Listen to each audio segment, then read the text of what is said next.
দয়া স্যারের ফোনটা কেন লাগছে না? শ্রেয়া, দয়া স্যারও ঠিক ফিরে আসবেন যেরকম অভিজিৎ স্যার এসেছেন। স্যার কিভাবে ফিরে আসবেন? আমরা তো এটাও জানি না যে দয়া স্যার কোথায় আছেন। স্যার নাইবা দয়া স্যারের খোঁজ পাওয়া যাচ্ছে, নাইবা এসিপি স্যারের। শ্রেয়া ওনারা সিআইডি অফিসার, এরকম অনেক সমস্যার সম্মুখীন হয়েছেন। যেখানেই থাকুক না কেন নিশ্চয়ই ভালো থাকবেন ওনারা। স্যার আপনি এমনটা কিভাবে বলতে পারেন? আপনি রক্ত দেখেছিলেন তো? কতটা রক্ত পড়েছিল বলুন তো ওখানে? আর ওই গুলিটা, যে গুলিটা দয়া স্যারের শরীর থেকে বেরিয়েছিল। হ্যাঁ শ্রেয়া, আমি সবকিছু দেখেছি, কিন্তু তার মানে এটা তো নয় যে যে সিআইডি অফিসাররা মারা যান না। স্যার হ্যাঁ স্যার, আপনি ঠিক আছেন তো? স্যার কাল থেকে আপনাকে ফোনে পাচ্ছিলাম না। হ্যাঁ, আমি একটা জরুরি কাজে ব্যস্ত ছিলাম।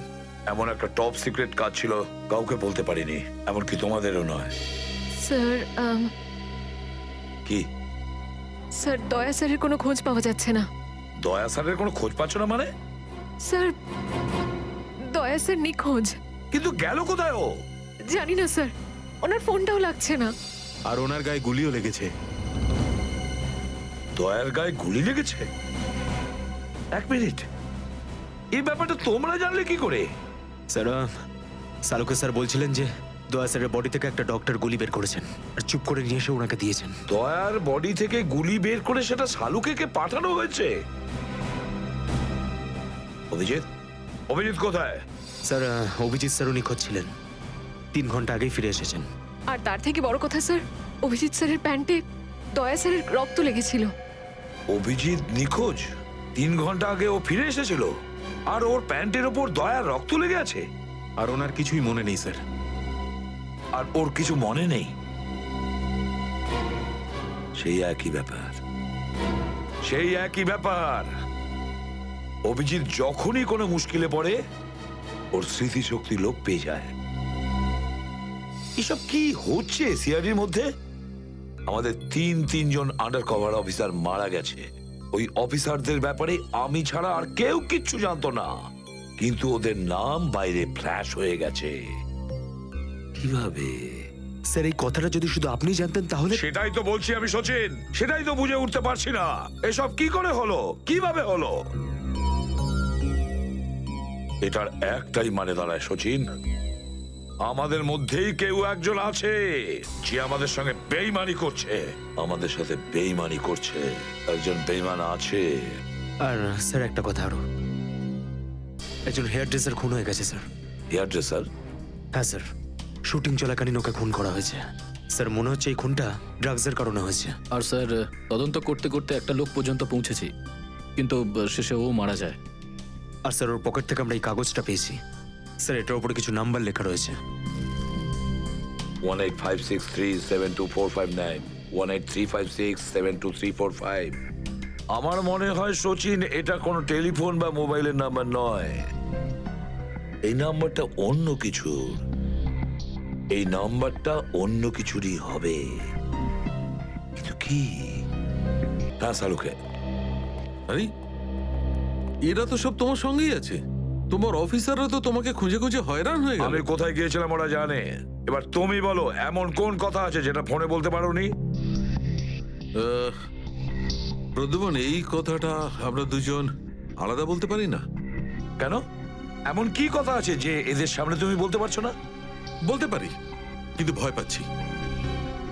ভয় পাচ্ছি যে যে লোকটাকে এরা হিরো মনে করে, যারা তার মতো হতে চেষ্টা করে, স্বপ্ন দেখে, যাতে ও নিজে এই লোকেদের দৃষ্টিতে পড়ে না যায়। এসব ঘুরিয়ে ফিরিয়ে কথা বন্ধ করো সালুকে, পরিষ্কার করে বলো, আর সবার সামনে বলো।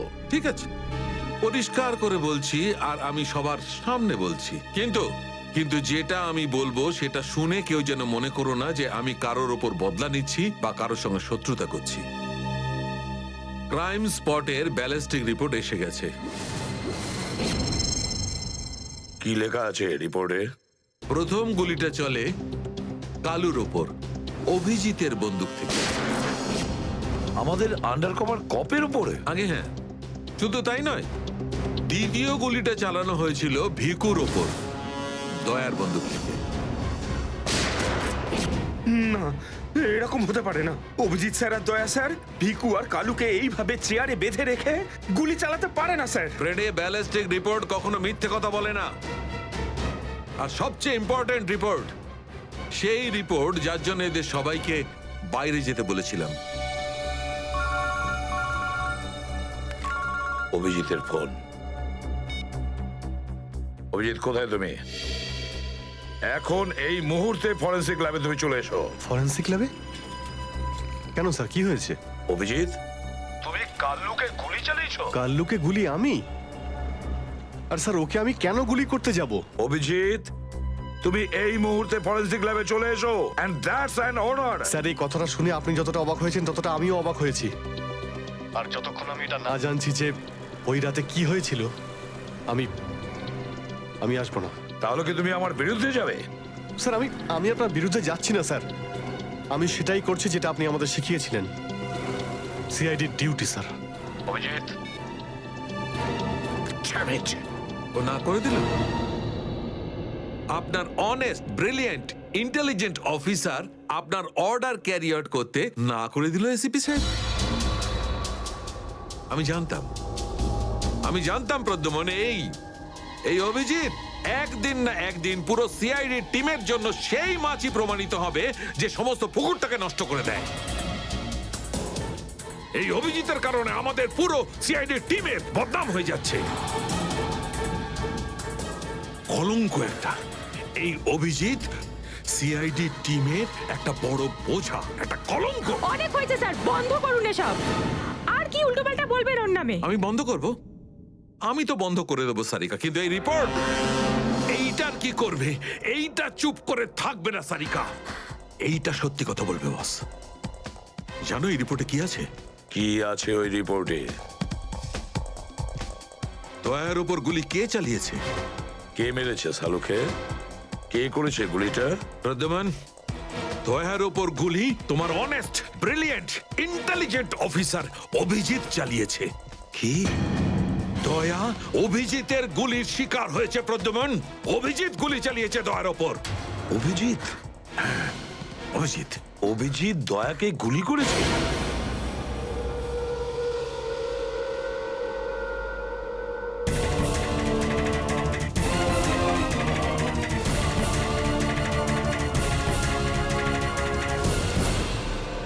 একটা বিশেষ ভূমিকা আছে এই মিশনে। আমাদের আন্ডারকভার কপস গ্যাংস্টার হয়ে ক্রাইম সিন্ডিকেটের গ্যাংয়ে ঢুকে পড়েছে। আরে প্যান্ট তুমি কোত্থেকে পেলে? কারণ ক্রাইম স্পটে আমি তো এরম কোনো প্যান্ট পাইনি।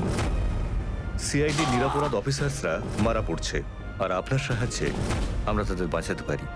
এটা কি করে হতে পারে? দয়ার রক্ত আমার প্যান্টে? দয়ার প্রাণ বিপন্ন।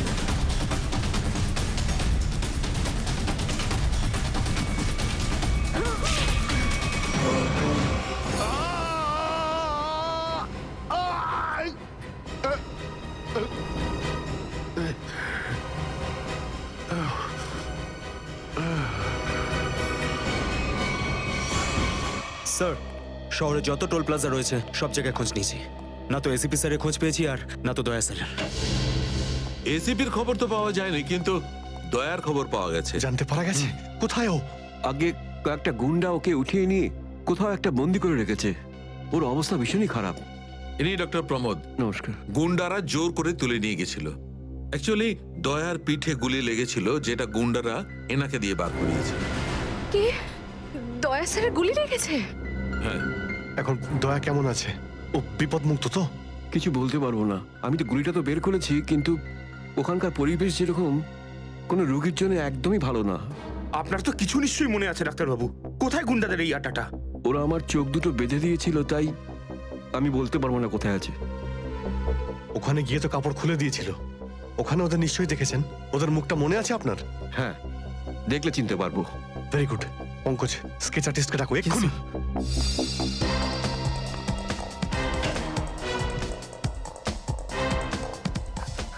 অভিজিৎ, ওই আমি তোমার সাথে। হাই। স্যার, আপনি এখানে? হ্যাঁ, আমি এখানে। আচ্ছা সারিকা, পেন্টে যে রক্তটা লেগেছিল তার ডিএনএ রিপোর্টটা এসেছে? এসেছে। সেটাই বলতে এসেছিলে না অভিজিৎ স্যারকে? হয়তো তুমি আগেই বলে দিয়েছো। তোমার বসকে ডাক্তার সালুকাকে বলার কথা মনেই হয়নি। ছাড়ো ছাড়ো, কোনো ব্যাপার না, কোনো ব্যাপার না, হতেই পারে, ছাড়ো ছাড়ো। কি আছে ওই ডিএনএ রিপোর্টে? ওই ব্লাড স্যাম্পলটা কার, সারিকা?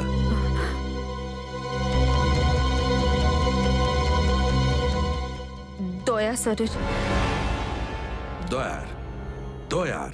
আচ্ছা, ওই প্যান্ট যার উপর এই রক্তটা লেগেছিল, সেই প্যান্টটা কার?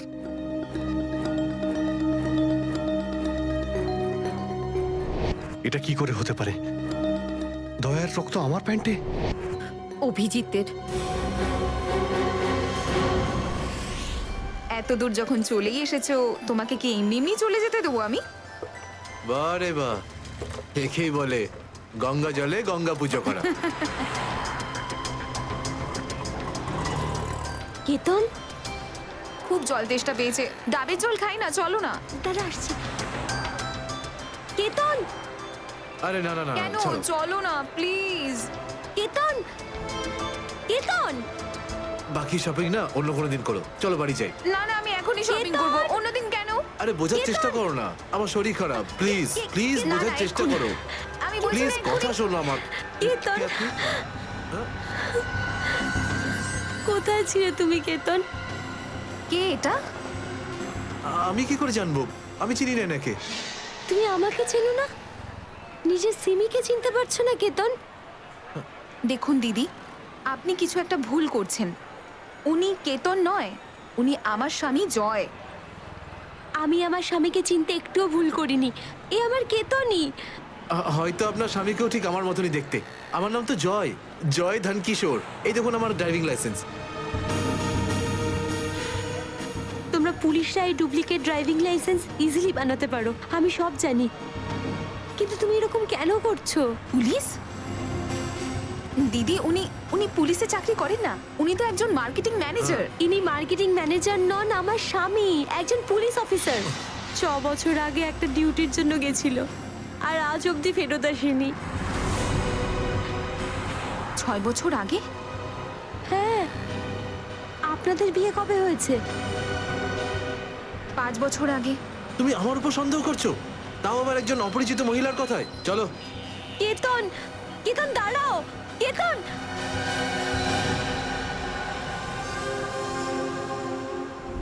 অভিজিতের প্যান্টের ওপর দয়ার রক্ত। 3বার টেস্ট করিয়েছি, কিন্তু ফলাফল ওই। আর সেই কারণে তুমি প্যান্টটা চুপচাপ সারিকাকে দিয়ে দিয়েছিলে, কারণ তুমি জানতে ওই প্যান্টে দয়ার রক্ত লেগে আছে। যদি আমি জানতাম যে আমার প্যান্টে দয়ার রক্ত লেগে আছে, তাহলে সেটা আমি টেস্ট করার জন্য কেন দেব?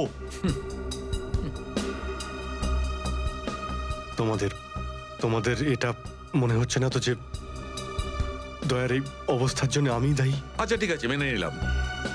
যদি তোমার কোনো দায় না থাকে, তাহলে চুপচাপ তুমি সারিকাকে প্যান্টটা কেন দিলে? ওই প্যান্টটা তুমি ডাইরেক্ট আমাকেও দিতে পারতে। দিতে পারতাম স্যার, কিন্তু সব সময় আপনি আমার বিরুদ্ধে কথা বলেন। আমাকে ছোট করার কোনো সুযোগই আপনি ছাড়েন না। এই জন্য ওই প্যান্টটা আমি আপনাকে দিইনি। আর সেই কারণে সিনিয়র ইন্সপেক্টর অভিজিৎ, তুমি এটাও বলনি যে যখন দয়া আহত হয়েছিল তুমি নিজে সেখানে উপস্থিত ছিলে।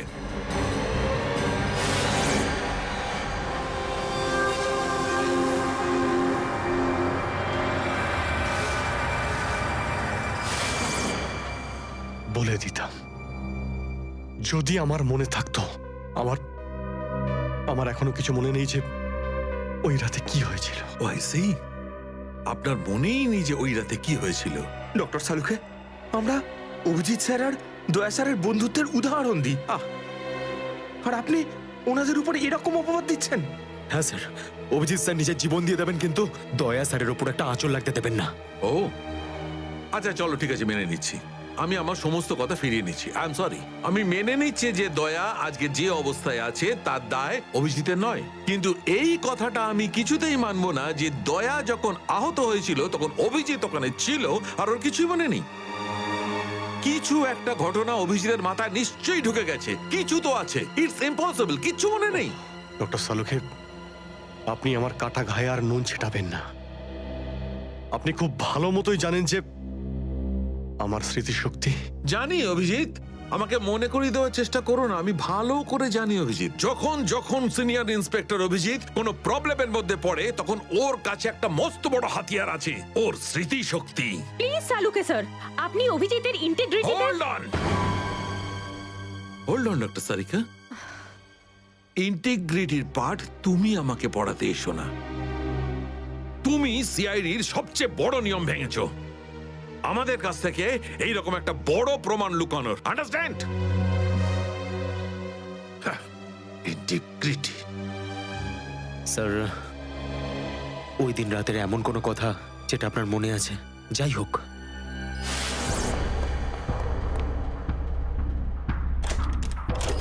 আমি তেজার পিছনে দৌড়াচ্ছিলাম। ও দৌড়ে গিয়ে গাড়িতে ওঠে, আর তারপর কেউ ওকে গুলি করে আর গাড়ির বাইরে ফেলে দেয়।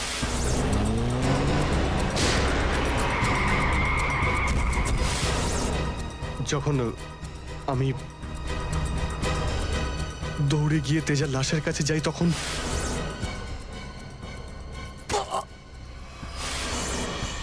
কেউ আমার ঘাড়ের কাছে কিছু একটা সূচের মতো তারপর আমি অজ্ঞান হয়ে যাই। আর তার পরের দিন যখন আমার চোখ খুলে তখন আমি দেখলাম যে আমি রাস্তার পাশে পড়ে আছি। তার মধ্যে কি হয়েছে আমার কিচ্ছু মনে নেই, আমার কিচ্ছু মনে নেই। ঠিক আছে, কোনো ব্যাপার নয়। ওই রাতে এক্স্যাক্টলি কি হয়েছিল সেটা জানা যাবে এই গুলিটার মারফত। এটা সেই গুলিটা যেটা দয়ার পিঠ থেকে বার করেছিলেন ডক্টর প্রমোদ। আর এই গুলিটার ব্যালিস্টিক রিপোর্ট থেকেই বার করা যাবে যে আসলে এই গুলিটা কার বন্দুক থেকে ছোঁড়া হয়েছিল। Sarika, come with me. Doctor Pramod, এক মিনিট। আপনি স্কেচ বানাতে হেল্প করবেন আর আমি আপনাকে কয়েকটা প্রশ্ন করতে চাই। হ্যাঁ, জিজ্ঞাসা করব। ডক্টর প্রমোদ, আপনাকে ওই গুন্ডারা কোথা থেকে কিডন্যাপ করেছিল? প্রতাপনগর থেকে। আর তারপর আপনার চোখে কাপড় বেঁধে দেয়? আগে ওর পরে গাড়িতে বসে ওদের আড্ডায় নিয়ে যায়। আড্ডায়? আচ্ছা, আড্ডাতে পৌঁছাতে আপনার কতক্ষণ লেগেছিল মনে আছে? 40-45 মিনিট। 40-45 মিনিট? এটা ঠিক কটার সময়? রাত তখন এই 10:30টার মতন। রাত 10:30টা? ওই সময় তো প্রতাপনগরে খুব একটা ট্রাফিক থাকে না, রাস্তা ফাঁকাও থাকে। শ্রেয়া, শহরের ম্যাপটা নিয়ে এসো আর সেই সব জায়গা লিস্ট বানাও যেখানে প্রতাপনগর থেকে যেতে 45 মিনিট সময় লাগে। শ্রেয়া, কি হলো? শহরের ম্যাপটা নিয়ে এসো তাড়াতাড়ি। সরি স্যার, আমার শরীরটা ভালো লাগছে না, এক্সকিউজ মি।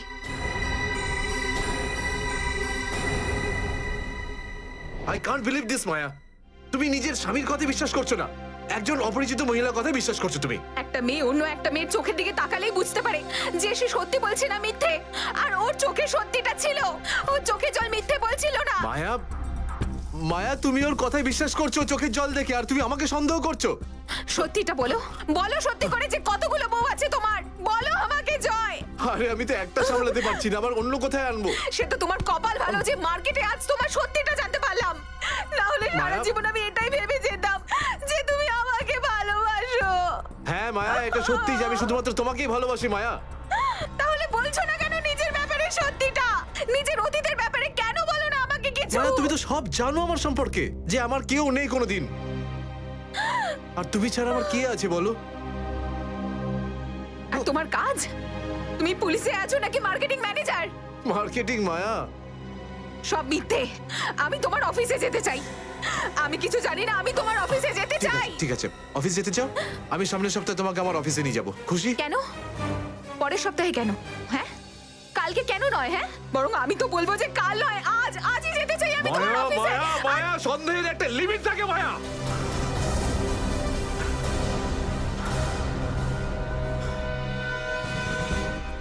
ঠিক আছে মায়া, আই এম সরি মায়া, আমি তোমাকে অফিসে নিয়ে যাব। মিথ্যে কথা বলার একটা লিমিট আছে জয়। ওরফে কেতন। মায়া যতক্ষণ না তুমি আমাকে সত্যিটা বলছো আমার সাথে কথা বলতে আসবে না তুমি। Maya listen to me Maya please শোনো মায়া মায়া মায়া দরজা খোলো মায়া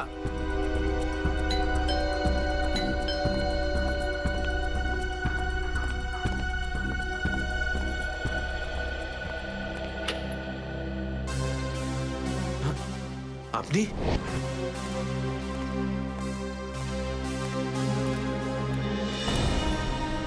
কেতন, মিশনের কাজটা থামিয়ে দাও আর এই মুহূর্তে এখান থেকে চলে যাও। না স্যার আমি এই মিশনের জন্য আমার জীবনে 6টা বছর দিয়েছি স্যার। স্যার প্লিজ স্যার আপনি মিশনটা আটকাতে পারেন না স্যার। আমি এই মিশনটা কমপ্লিট করা খুব তুমি কাছাকাছি। বুঝতে পারছো না কেন কেতন? তোমার জীবন কতটা বিপন্ন তুমি জানো? আর তাছাড়া আমি অন্যান্য অফিসারদের এইভাবে মরে যেতে দেবো না। 4টের সময় গোলমা বাস স্ট্যান্ডে অপেক্ষা করবে। That's an order. Sir sir please sir sir please. Sir সব মিলিয়ে 4টে এমন জায়গা রয়েছে যেটা প্রতাপনগর থেকে 45 মিনিটের দূরত্বে রয়েছে। এটা হচ্ছে ভিকে রোড, যেখানে কল সেন্টার্স আর অফিসগুলো রয়েছে। এটা সেই জায়গাটা হতে পারে না।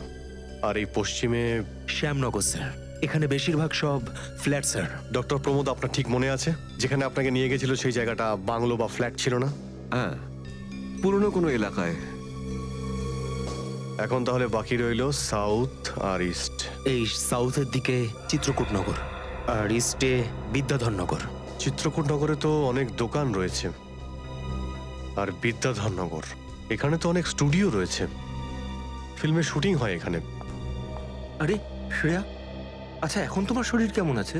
আমি ঠিক আছি স্যার, থ্যাংক ইউ। শ্রেয়া, চাইলে তুমি বাড়ি গিয়ে বিশ্রাম নিতে পারো। ততক্ষণ আমরা এসব খোঁজ নিচ্ছি। না স্যার, যতক্ষণ দয়া স্যার আর এসিপি স্যারের খোঁজ পাওয়া যাচ্ছে না আমার শান্তি হবে না। ওকে, ঠিক আছে। মানে দয়া হয় বিদ্যাধরনগরে, না হলে চিত্রকূটনগরে আছে। ডক্টর প্রমোদ, আপনাকে যেখানে নিয়ে গেছিল আশপাশ থেকে সেখানে কি কোনো শব্দ আসছিল? আপনি কিছু শুনেছিলেন ওখানে? হ্যাঁ, একটা গান বারবার শোনা যাচ্ছিল। মানে বলতে চাই প্রত্যেক আধ ঘন্টা পর ওই গানটাই শুনছিলাম। তার মানে আশেপাশে কোথাও ফিল্মের শুটিং চলছিল। মানে বিদ্যাধরনগর। বিদ্যাধরনগর, কারেক্ট। ফিল্মের সব স্টুডিও ওখানেই আছে। এটা খোঁজ নাও যে বিদ্যাধরনগরে কোন স্টুডিও আছে যেখানে এই গানটার শুটিং চলছিল। দেখো রে নয়ন মেলে জগতের বাহার, জগতের বাহার। ওটো টো টো টো, সকাল হয়ে গেছে, স্কুল যাওয়ার সময় হয়ে গেছে। ভালো বাবু, সোনা বাবু, ওঠো। কারা তোমরা? সিআইডি দের শত্রু আর অপরাধীদের বন্ধু। দেখো দেখো দেখো দেখো দেখো দেখো কেমন করে ছটফট করছে, দেখো খাঁচায় বন্দি সিংহের মতন ছটফট ছটফট ছটফট ছটফট। একবার শুধু শেকলটা খুলে দে, তারপর দেখ তোদের কি অবস্থা করি। না না না না না, আমরা কি মরতে চাই নাকি যে তোমার হাত খুলে দেবো? আরে আমরা তো শুধু এটা বলতে এসেছিলাম যে তোমার সাথে সাথে তোমার পুরো সিআইডি টিমের এবার সর্বনাশ হতে চলেছে। সর্বনাশ। অনেক দেখেছি তোদের মতন সিআইডির সর্বনাশ করার লোক। আজ তারা কোথায় আছে কেউ সেটা জানে না। তুমি আমাদের এতটা বোকা আর দুর্বল ভাবতে যেও না, কারণ আমাদের বস এত চালাক, এতটাই চালাক যে সিআইডির ছায়াও ওর কাছে পৌঁছাতে পারবে না। আমার কথা শোন, গিয়ে তোর বসকে বলে দে কাউন্ট ডাউন শুরু করে দেয় যেন ও বাঁচবে না আর। বাঁচবে না আরো। কি ব্যাপার তোমাদের ভাই, তোমাদের এই সিআইডি অফিসারদের এই ব্যাপারটা আমার দারুণ ভালো লাগে। মৃত্যুর মুখে বসেও ডায়লগ মারতে ছাড়ো না তোমরা। দয়া, তোমার সঙ্গে দেখা করে খুব ভালো লাগলো। Good bye.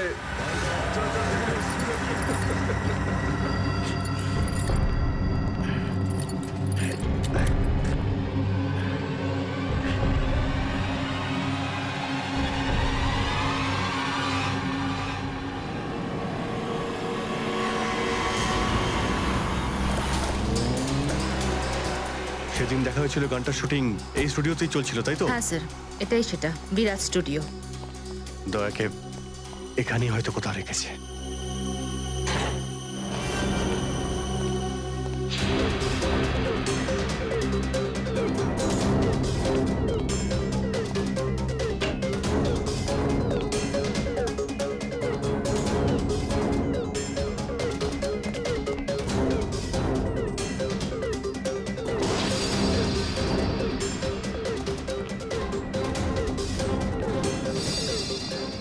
এত রক্ত?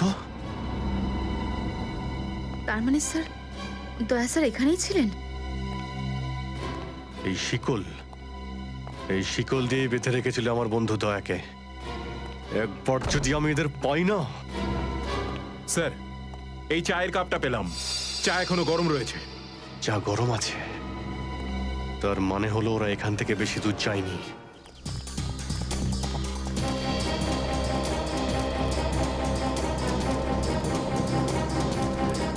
স্যার মনে হচ্ছে এখানে কিছু হয়েছে।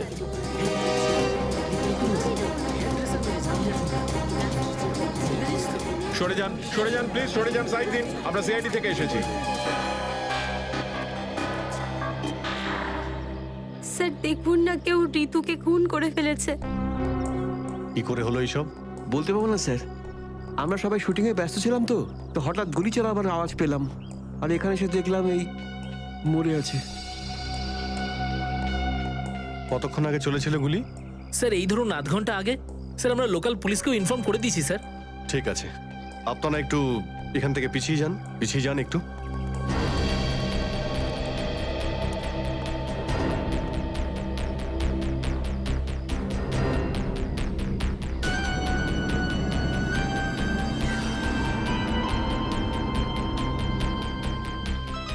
গুলি বেরিয়ে গেছে মাথা থেকে। গুলি লাগা 2 সেকেন্ডের মধ্যেই বেচারি মারা গেছে। গুলি লাগার পরেই এফোড় ওপড় হয়ে গেছে। একটু চেক করো আশেপাশে, দেখো গুলি এই ডিরেকশনে কোথাও পাও কিনা।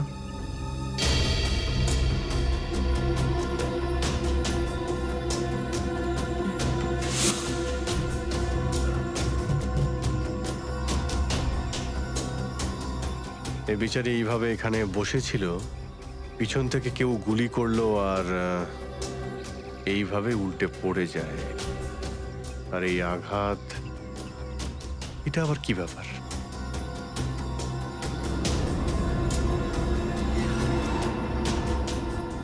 উইক পড়েছিল মেয়েটা।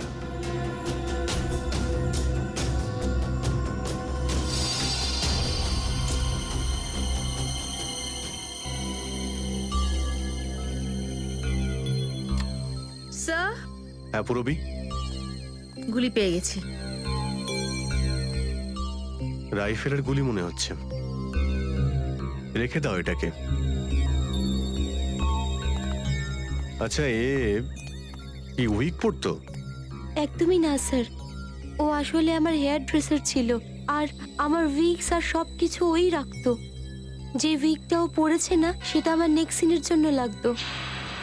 ঋতু আপনার উইক পড়েছিল? হ্যাঁ স্যার। সুশান্ত, বুঝতে পারলে? যখন ঋতুকে গুলি করা হয় তখন খুনি ওর মুখটা দেখেনি, গুলি পিছন থেকে চালিয়েছিল। আর যখন ঋতুর গুলিটা লেগেছিল তখনও ওনার উইক পড়েছিল। মানে গুলিতে ঋতুর নয়, আপনার নাম লেখা ছিল। কি? হ্যাঁ, আপনাকে কেউ মারতে চায়। এই দেখো, 0.33 ক্যালিবারের বুলেট এটা, যেটা দিয়ে ঋতুকে মারা হয়েছে, যেটা শুধুমাত্র স্নাইপার রাইফেল দিয়েই ছোঁড়া যায়। তাহলে সালুকে স্যার, এই ওর মাথাতে দুটো লাল রঙের চিহ্ন কিসে? এই লাল চিহ্ন দুটো এন্ট্রি আর এক্সিট উন্ড। ঋতুর মাথার মধ্যে গুলি এই দিক দিয়ে ঢুকেছে আর এইখান দিয়ে বেরিয়ে গেছে।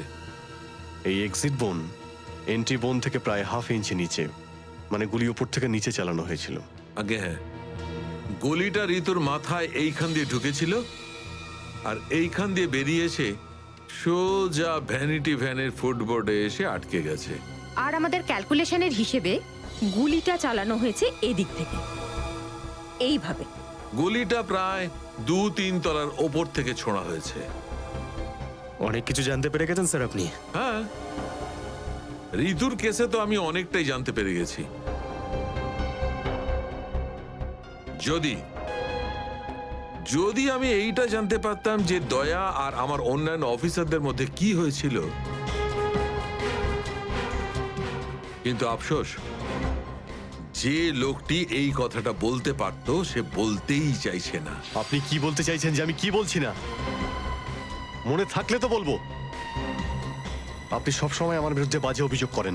না অভিজিৎ, সালুকে কারোর ওপর কখনো বাজে অভিযোগ করে না। ডক্টর সালুকে প্লিজ আপনি কি please? Please sir, Salunke sir please, আমরা কি এখন শুধুমাত্র ঋতুর কেসটা নিয়ে কথা বলতে পারি? ঋতুর কেসে আমি যতটা জানতে পেরেছি আমি সবটাই বলে দিয়েছি। ব্যাস, এখন আমার অপেক্ষা শুধুমাত্র একটা প্রমাণের জন্য, যা দিয়ে আমি জানতে পারবো দয়ার সঙ্গে কি ঘটেছিল। That's it. দেখলে, এই জন্য আমি তোমাকে বলেছিলাম যে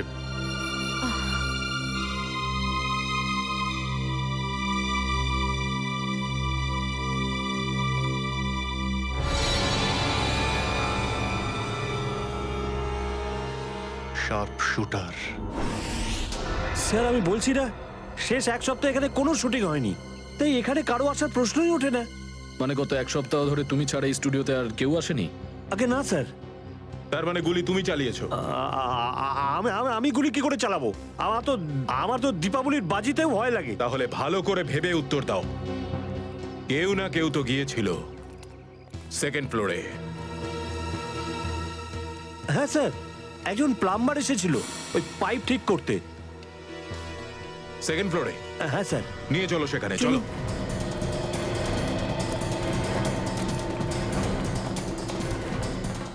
কোন দিকে? এই দিকে।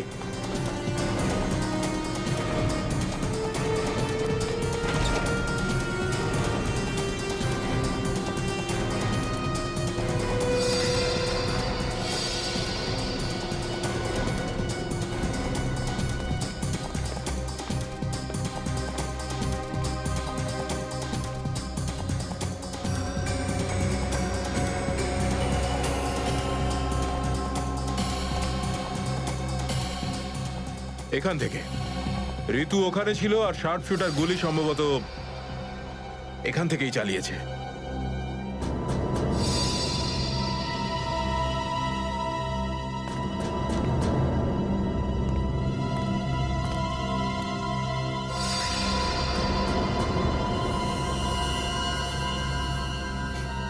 স্যার, স্যার লাবণ্যকে গুলি করা হয়েছিল। এই হলো ওই গুলিটার শেল। তুমি?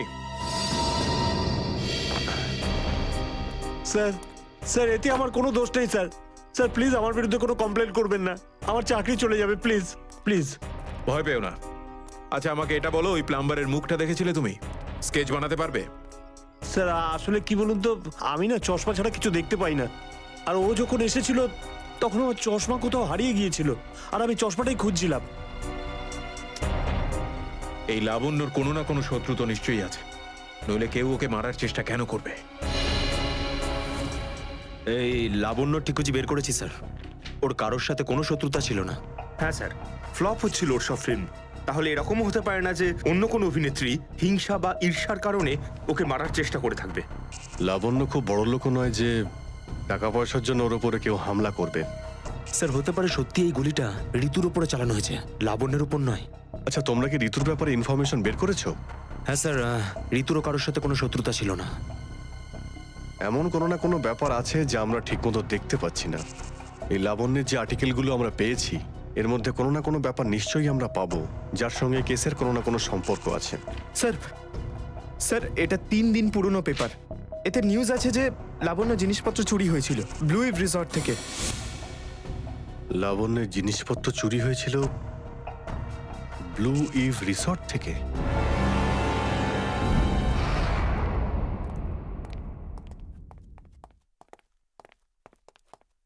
এটাই রুম স্যার।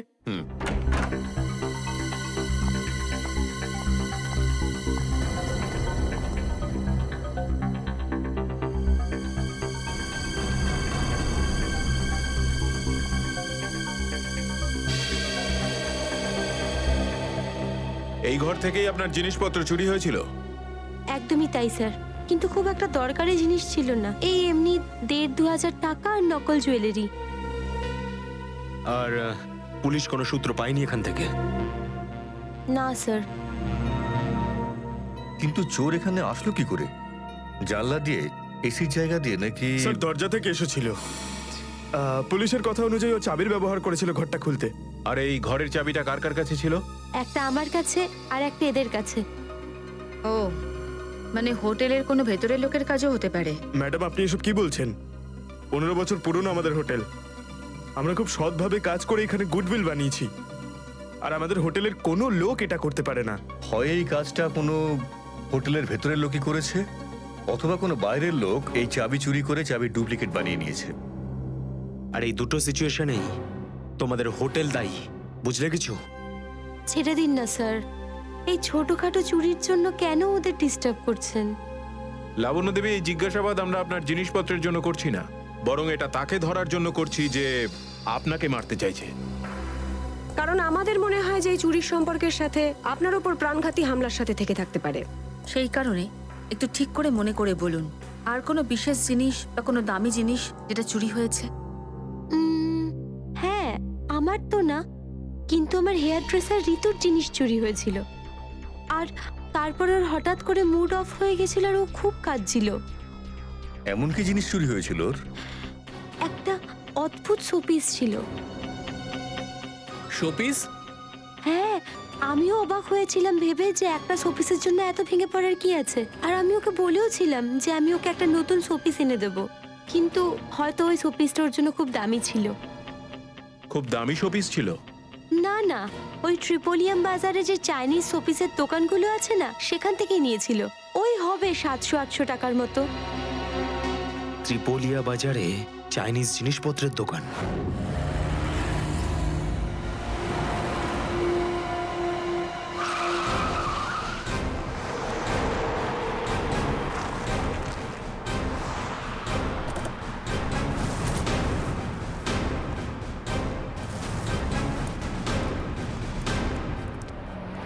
সিআইডি। সিআইডি? একটা খুনের ব্যাপারে আপনার থেকে কিছু জানতে চাই। খুন? কার খুন হলো আবার? এর নাম ঋতু, ফিল্ম ইন্ডাস্ট্রিতে হেয়ার ড্রেসারের কাজ করে। কিছু মনে পড়লো? আমি তো একে কোনোদিন দেখিনি। গত শনিবারে আপনার দোকানে এসেছিল, ও একটা মূর্তি কিনেছিল। এই অনেকটা এরকম ছিল। শনিবার তো আমি ছুটিতে ছিলাম। হ্যাঁ, সুশান্ত দোকানটা দেখছিল। কি সুশান্ত? তুমি দেখেছো মেয়েটাকে? হতে পারে এখানে এসেছিলেন। শনিবারের দিনটা খুব বিজি দিন থাকে, অনেক লোক আসে। কিছু মনে পড়ছে না। আচ্ছা, আমাকে এই মূর্তিটা দেখাও তো। ওই মূর্তিটাও?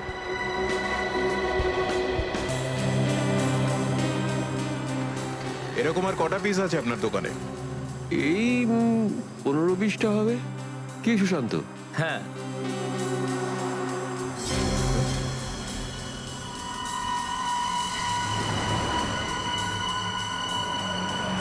ওখানে ওই দুটো বক্সে ক্রস চিহ্ন দেওয়া কেন? আরে আরে ওটা তো ডিফেক্টিভ পিস, এগুলো ফ্যাক্টরিতে রিটার্ন যাবে, আপনার কোনো কাজে আসবে না। সেটা এক্ষুনি জানতে পারা যাবে। দেখাও ওটাকে। দেখাও।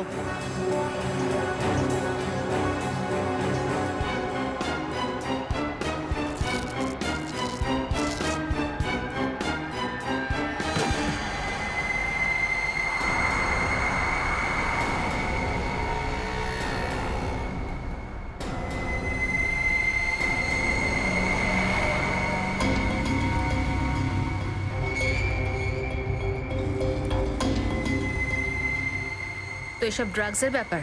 ঋতু কেউ এরকমই শোপিস বেচেছিলে? সুশান্ত, তুমি আমার দোকানে থেকে ড্রাগসের কারবার করতে? এবার বন্ধ করো এই নাটকটা, অ্যারেস্ট করো এই দুজনকে। আসুন, আসুন, পরে দেখছি। চল, তোকে বোঝাচ্ছি, চল। আমি কিছু করিনি স্যার। চল।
সুশান্ত কে করলো এটা? বলো সুশান্ত, উত্তর দাও। হ্যাঁ বলো, বলো সুশান্ত, কে করলো এটা? সুশান্ত,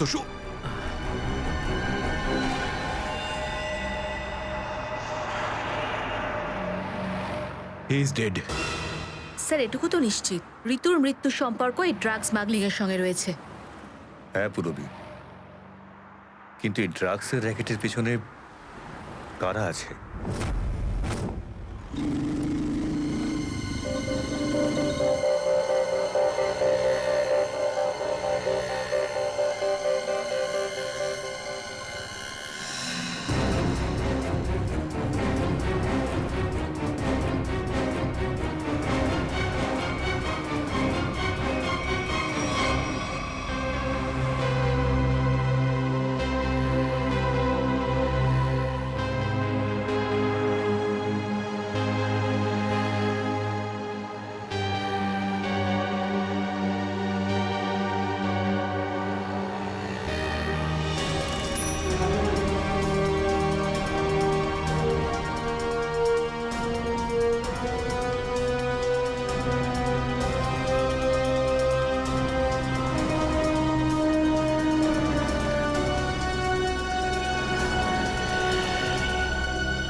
কি ব্যাপার স্যার, এত আর্জেন্ট ডাকলেন?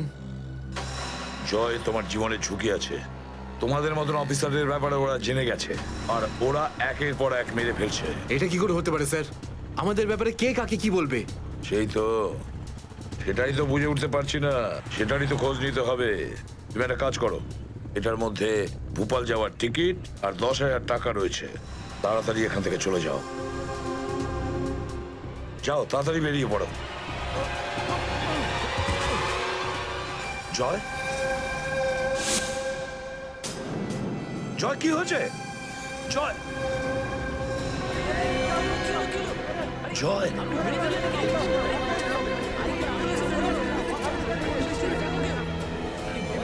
মাই গড,